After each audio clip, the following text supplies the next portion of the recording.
A Bíblia ensina a guardar o sábado, mas que dia é? O sábado é o 7º dia da semana. Basta procurar o 7º dia no seu calendário. Esse é o sábado. Hoje chamamos o 7º dia de sábado, mas na Bíblia é chamado de sábado. É um dia de descanso. É um dia para interromper as nossas atividades habituais. E é um dia para adorar a Deus, para se congregar com outros cristãos. É um tempo sagrado, santificado por Deus. Jesus Cristo guardou o sábado. Ele ensinou os seus seguidores a guardá-lo com os outros mandamentos. Os apóstolos também o guardaram e ensinaram a sua observância. A Bíblia nunca diz que o domingo é santo. A Bíblia não nos manda adorar a Deus ao domingo. Mas a maioria dos cristãos faz isso. Se Jesus e os apóstolos guardavam o sábado, por que a maioria não o guarda hoje? O que aconteceu? Quem mudou o sábado? Esta é uma pergunta crucial que afeta o âmago da adoração a Deus. É algo cuja resposta precisamos de conhecer. Os telespectadores perguntam: se a Bíblia diz que o 7º dia é santo, por que não o guardam? Talvez você também se pergunte. Talvez perguntou ao seu pastor, é uma boa pergunta e merece resposta. Não apenas uma resposta superficial, como você sabe, Cristo veio e fez tudo por nós, mas uma resposta genuína baseada na Bíblia e na história documentada. E como sempre afirmamos no Tomorrow's World, não confie apenas nas nossas palavras. Abra a sua Bíblia e creia no que lê nas páginas desse livro sagrado. Veja bem, após a morte dos apóstolos originais, a igreja passou por mudanças radicais. O que aconteceu?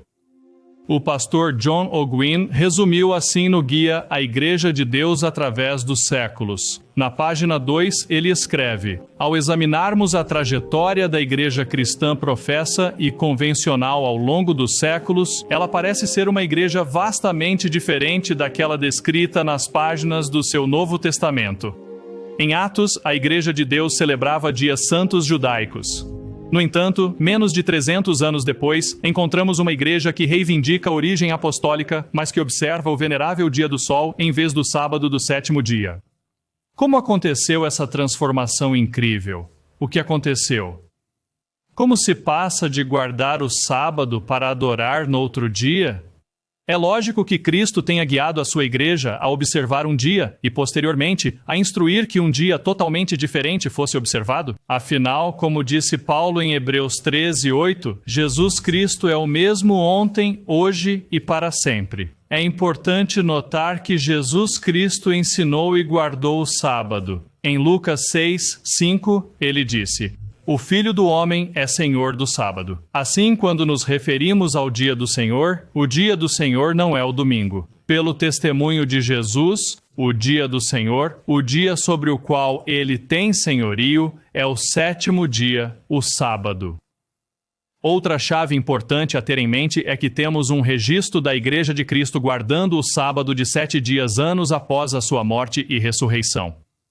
Em Atos 13, lemos sobre Paulo a ensinar os judeus em Antioquia da Pisídia no dia de sábado. Mas note o que aconteceu na conclusão do seu ensino. Isto está em Atos 13:42. Quando os judeus saíram da sinagoga, os gentios pediram que estas palavras lhes fossem pregadas no sábado seguinte. Não seria uma boa oportunidade para Paulo dizer aos gentios que o sábado não era necessário, mas ele não o fez. Em vez disso, note em Atos 13:44. No sábado seguinte, quase toda a cidade se reuniu para ouvir Deus.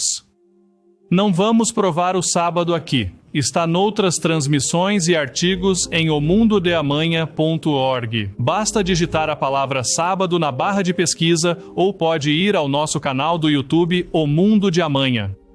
Então, novamente, como é que a igreja passou de guardar o sábado de 7 dias para guardar o domingo apenas 3 séculos depois?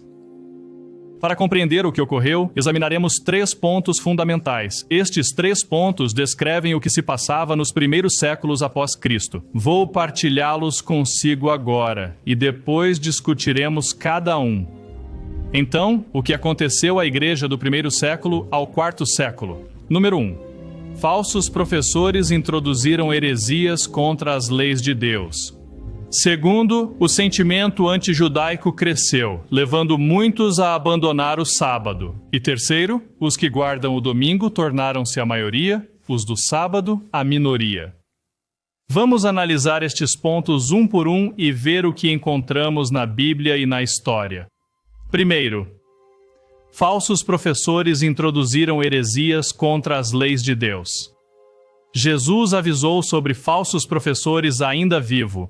Em Mateus 7, versículos 15 e 16, cuidado com os falsos profetas que vêm até vós vestidos como ovelhas, mas por dentro são lobos devoradores. Pelos seus frutos os reconhecereis. Esse aviso foi reiterado pelos últimos apóstolos vivos. De fato, em alguns casos, eles avisaram que falsos professores já estavam a começar a infiltrar-se na igreja. Observe o que o apóstolo Judas escreveu em Judas, versículos 3 e 4.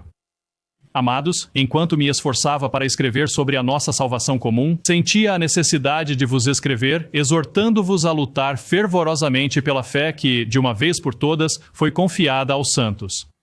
Pois certos indivíduos infiltraram-se furtivamente, que já há muito estavam destinados a esta condenação, homens ímpios, que deturpam a graça de nosso Deus em licenciosidade e negam o único soberano, Deus e o nosso Senhor Jesus Cristo.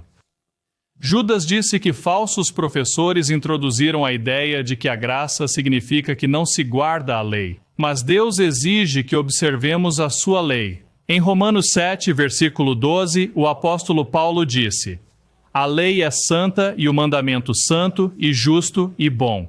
Essa lei define como amar, mas o que estamos a ver é que mesmo no primeiro século, houve homens que tentaram abolir essa lei. João, o apóstolo, foi o último apóstolo vivo da igreja original.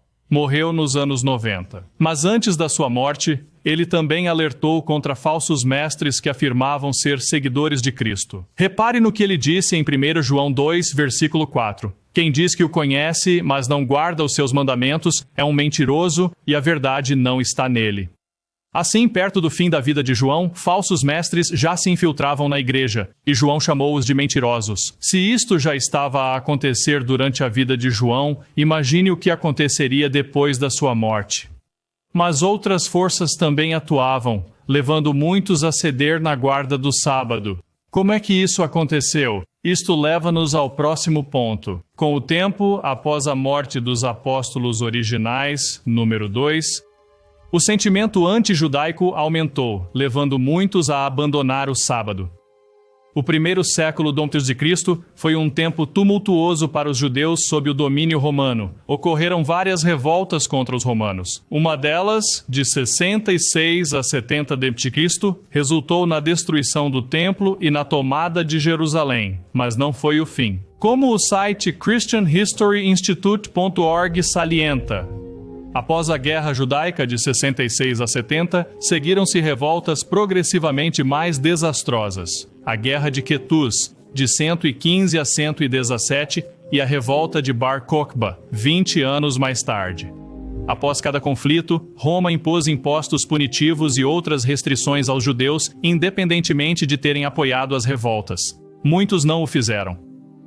Estas restrições tornaram-se mais severas até que em 135 d.C., em desespero, os romanos expulsaram todos os judeus de Jerusalém sob pena de morte. Isto teve um grande impacto na igreja. Muitos cristãos em Jerusalém deixaram completamente de guardar o sábado de 7 dias.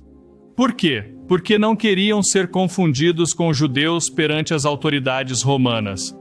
Como o artigo conclui, os cristãos não-judeus tinham agora razão para evitar chamar a atenção para a sua relação com esta seita potencialmente sediciosa. O renomado historiador Edward Gibbon descreve como a Igreja de Jerusalém mudou drasticamente sob a liderança do seu novo bispo latino, Marcos, depois de 135 d.C. Isto está detalhado na sua famosa obra, A História do Declínio e Queda do Império Romano.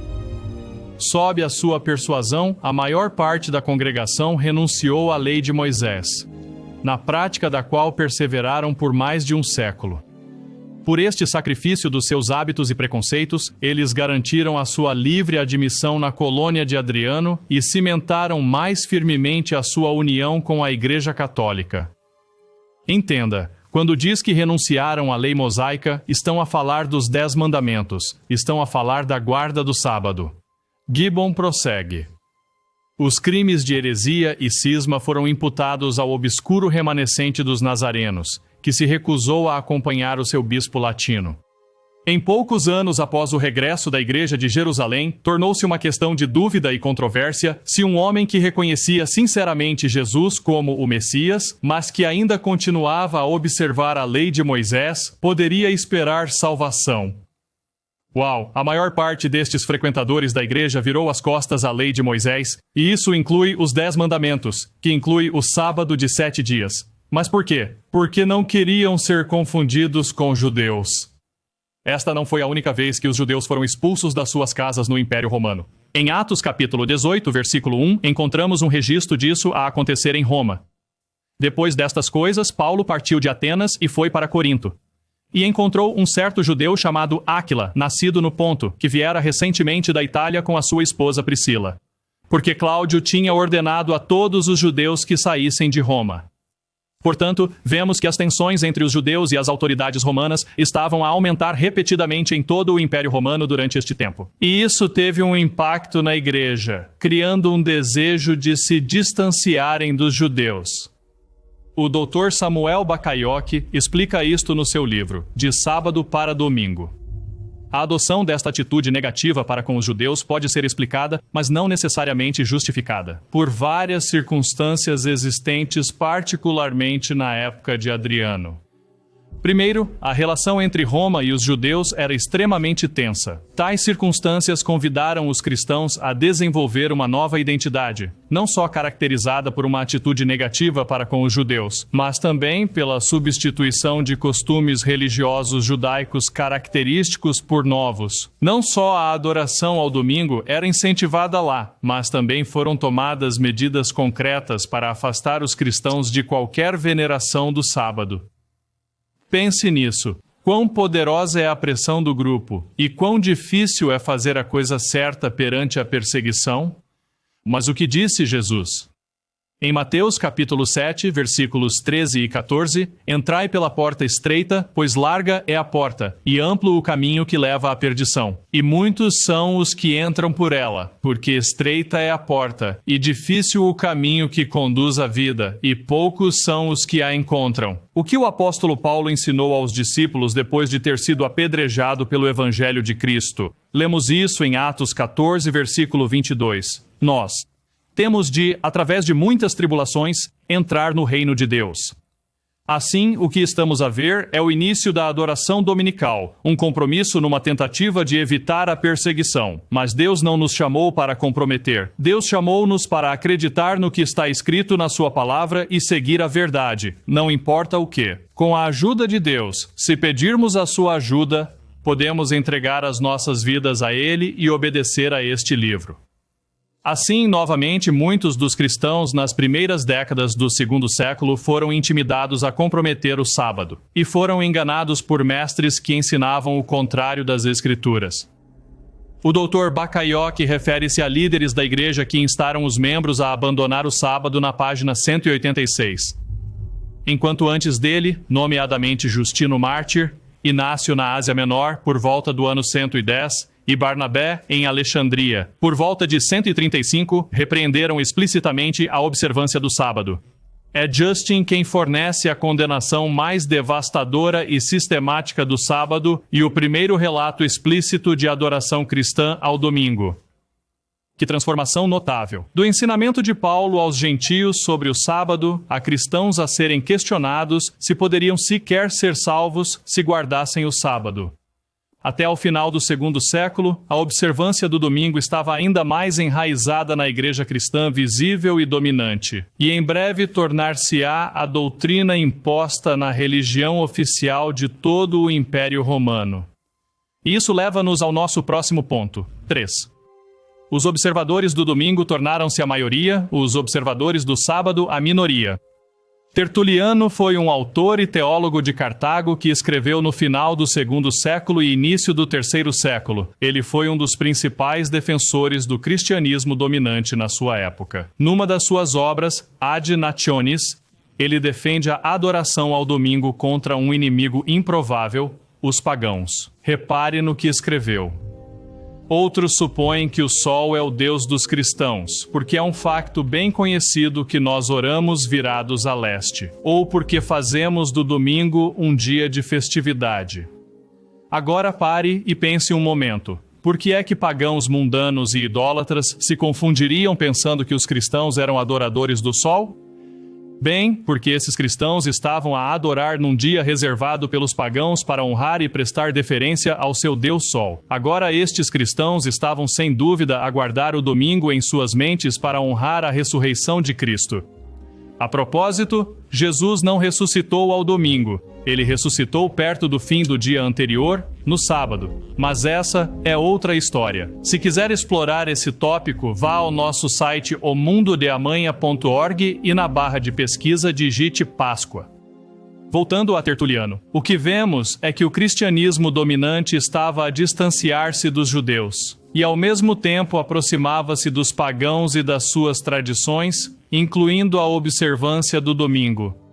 Este ponto é ainda mais explicitamente feito pelo historiador respeitado Will Durant. Em A História da Civilização, volume 3, ele escreve: o cristianismo não destruiu o paganismo, ele adotou-o. O cristianismo tornou-se a última e maior das religiões de mistério. É de admirar, então, um século depois, quando Constantino quis unificar o império, que ele astutamente tenha escolhido o cristianismo como sua nova religião. Ele viu alguns cristãos a adorar no dia reservado pelos pagãos para honrar o sol. E assim foi conveniente para ele até emitir um édito para que todos os cristãos honrassem o venerável dia do sol. Repare no que Paul Johnson, um devoto católico, disse sobre isto. Muitos cristãos não faziam uma distinção clara entre este culto solar e o seu próprio. Eles referiam-se a Cristo a conduzir a sua carruagem pelo céu. Realizavam os seus serviços ao domingo. Ajoelhavam-se para leste e tinham a sua festa de natividade em 25 de dezembro, o aniversário do sol no solstício de inverno. Constantino nunca abandonou a adoração ao sol e manteve o sol nas suas moedas. Ele transformou o domingo num dia de descanso. Uau! Do sábado a ser guardado e ensinado por Cristo e pelos apóstolos, a um imperador político pagão adorador do sol a abraçar o cristianismo como seu. Que mudança profunda em apenas 3 séculos, e agora com o selo de aprovação do poderoso Império Romano. De facto, isto foi profetizado em Daniel capítulo 7. Numa visão, Daniel viu uma profecia de 4 reinos sucessivos que dominariam o mundo. Mas repare no que ele viu em relação ao reino final identificado como o Império Romano. Em Daniel 7:25, ele proferirá palavras arrogantes contra o Altíssimo, perseguirá os santos do Altíssimo e tenciona mudar os tempos e a lei. O Império Romano foi profetizado para ser parte de um sistema que tencionava mudar tempos e lei. Que tempo está incluído numa lei de Deus? Bem, o sábado. Mas o decreto de Constantino realmente mudou o sábado? O Império Romano, em conjunto com a Igreja dominante, realmente mudou o dia para adorar a Deus? Não, ninguém o pode mudar. Não se pode mudar algo que Deus ordenou. Êxodo 20 descreve os 10 mandamentos dados no Monte Sinai. E um desses mandamentos, o 4º, é o mandamento de lembrar e observar o sábado. Repare em Êxodo 20, versículos 8 a 10. Lembra-te do dia de sábado para o santificar. 6 dias trabalharás e farás toda a tua obra, mas o 7º dia é o sábado do Senhor teu Deus. Nele não farás obra alguma. Mas como e quando foi o sábado instituído? Leia mais em Êxodo 20, versículo 11. Pois em 6 dias o Senhor fez os céus e a terra, o mar e tudo o que neles há. E descansou no 7º dia. O Senhor abençoou e santificou o sábado. Deus santificou o 7º dia ao descansar, tornando-o santo. Nada que o homem crie pode mudar o propósito de Deus. Então, quem mudou o sábado? Ninguém. E de fato, mesmo após o Édito de Constantino, houve cristãos fiéis ainda a aderir ao verdadeiro sábado, o sétimo dia. Tanto assim que 40 anos depois, o Concílio de Laodiceia foi convocado para abordar, entre outras questões, a observância do sábado.